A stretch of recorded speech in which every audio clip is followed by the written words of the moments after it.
All right, y'all, what's going on? It's Combo Breaker 99 back with another post-fight discussion video. All right, y'all, we're going to get two fights out of the way in this video. I want to go ahead and knock out the two WMMA fights on the prelims cards, on the prelim card. First of all, I got to say, man, the card overall was solid. You know, it was a solid UFC Fight Night card. I know a lot of people were hating because Rose and Tracy were the main event. I know it didn't have the same fire as Rose versus Macy, but I enjoyed the card. The prelims was mainly finishes. You know, they all delivered. The WMMA fights all delivered as well. Luana Santos versus Mariya Agapova, Jasmine Jasudavicius versus Kline, all good fights. So I want to talk about Luana Santos and her finish over Mariya Agapova first real quick. First round finish via rear naked choke. Luana Santos, my gut was going with Luana Santos, but I was more so fan picking in this one. You know, I wanted to see Agapova get a win to try to get her focus and confidence back. But I knew Luana Santos was going to get this thing, man. Like I said, as far as my prediction, if it goes to the ground, even into a brawl, it could be interesting. I gave Agapova a chance as far as the rangy striking, because I do give Agapova credit when it comes to her striking. Like, she's got power and she knows how to use her range. But once she gets taken down, you know, she's getting drowned. She's getting drowned, and that's the same thing that happened in this fight. I mean, what was crazy is Luana Santos found her range early, man. She landed a beautiful overhand right. That overhand right that dropped Agapova in the first round. It was just crazy, man. Like, I didn't see her connecting that. I didn't see her connecting that quick. You know, I thought that Agapova was going to be the one rattling Luana Santos, but hey, Luana Santos fought with more confidence. You know, that's what it is too. You know, she came in with more of the hunger and just that mental edge too. So, you know, when she dropped her with the overhand right, Agapova was able to get back to her feet. When she got back to her feet, Agapova couldn't really get her thoughts back in there, you know, get her mind right and start controlling from her range. She got caught up in a clinch again, and boom, judo head toss. She went flying through the air, and Luana Santos got her to the ground, and pretty much from there, the jiu-jitsu was in play, and she was able to snake around the back, get that forearm up under her neck, and Agapova just started panicking. Mouthpiece tried to get her mouthpiece back in. That popped out. Next thing you know, she's double tapping. So, yeah, man, Lana Santos, you know, she's on a little warpath of her own. You know, she still needs to kind of work on tightening up her defense and so on. But I think maybe she'll do that as when the competition starts to step up. That's 3 wins in a row for Lana Santos. You know, she beat Stephanie Egger, Juju Miller. She stopped Mariya Agapova.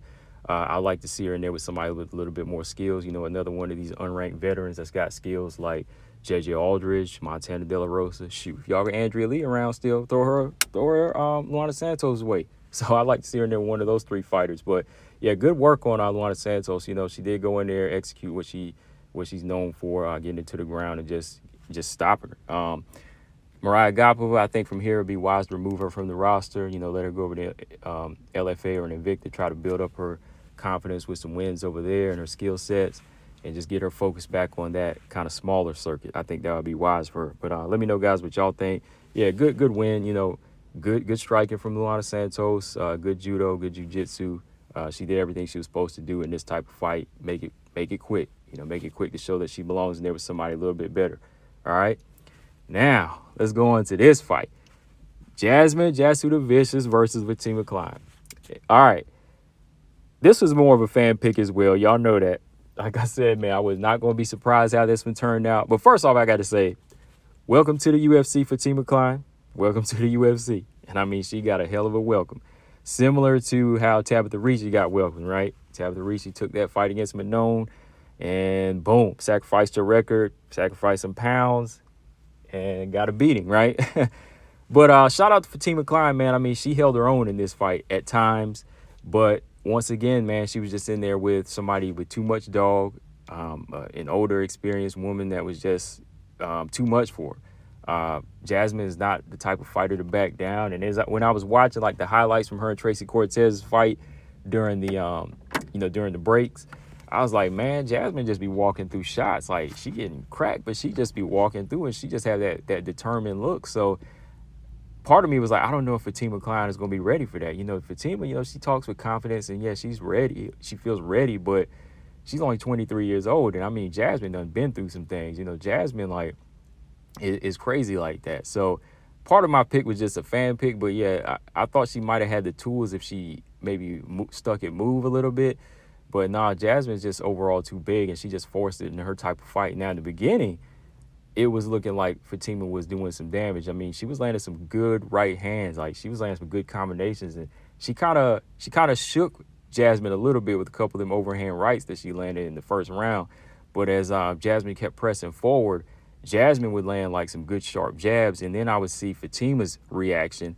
And when I saw Fatima's reaction, it was like, okay, I felt the power a little bit. Let me go in the back foot. And when she would go in the back foot, that's where Jasmine, she would take over with the pressure. When Jasmine got in close, she would lock up, and that's where the fight would just turn into hers. I mean, when she clinched up, she would just put that weight on her and get her to the ground. And Fatima's really good with jiu-jitsu, but like I always say, man, it takes a real strong wrestler to neutralize some of these really good jiu-jitsu practitioners. Like Tyler Santos was able to do, like Jillian Robertson, or, you know, like a lot of girls are able to do the Jillian Robertson, like, you know, that are bigger and stronger, you know, and that's kind of how Fatima was able to work it in here. Fatima wanted to, I believe, go to the back a couple times, but that wasn't wise because you're dealing with somebody so much bigger. So Fatima just got her on the ground and was really working her in that first round. She just was riding her, man, and just landing some heavy elbows and just putting the pressure on that I felt she would.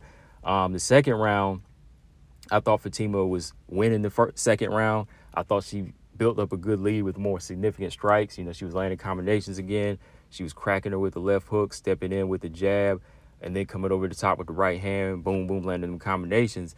But somewhere in one of those exchanges, it was like Fatima got hit with a body shot or got hit with a jab, because she went on the back foot like she was hurt. I don't know if it was the body work.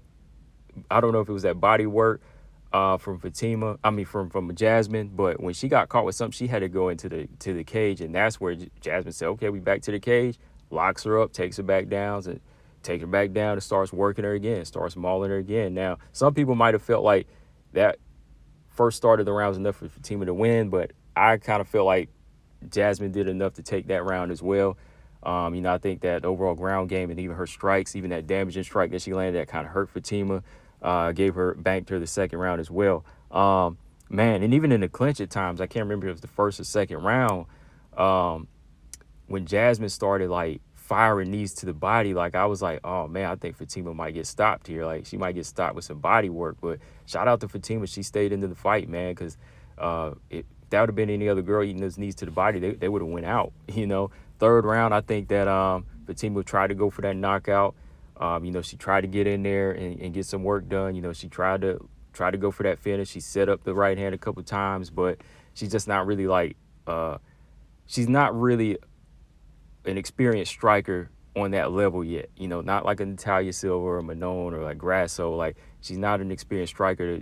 She's still going after the knockout. You know, she's going after it, trying to throw in volume, but sometimes you have to set up the shot behind the jab, or, you know, just let the person walk into it.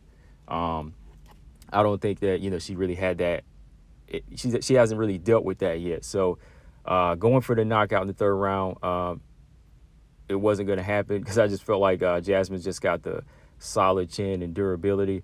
But yeah, Fatima, she went in there and worked, man. She was doing her best. But every time, again, Jasmine would get her down, she would just own her, you know, just really just wrap her up and just kind of neutralize her and just put a beating on her. But yeah, overall, man, I could. If you say 29-28, fine. If you gave Fatima the second round, fine. But I had it 30-27 all the way for Jasmine. The good big woman beat the good little woman. That's how it usually works, right?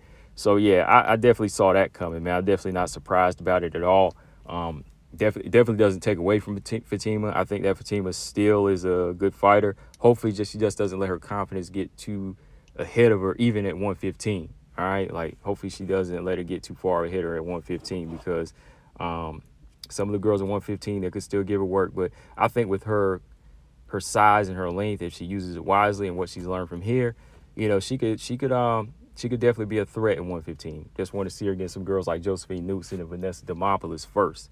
All right, but yeah, they were good fights. What do y'all think, man? What do y'all think about the performance? What do y'all think from Jasmine from here? What do y'all want to see? Should Jasmine get Erin Blanchfield like she called out? Or should they reschedule the Araujo fight? I think they should reschedule the Araujo fight because I want to see Erin Blanchfield fight Macy or Rose next. Well, guys, let me know what y'all thought of the fights. Combo Breaker 99. I'll be back and talk about the Rose and Tracy fight in another video. I'm out. Subscribe. Peace.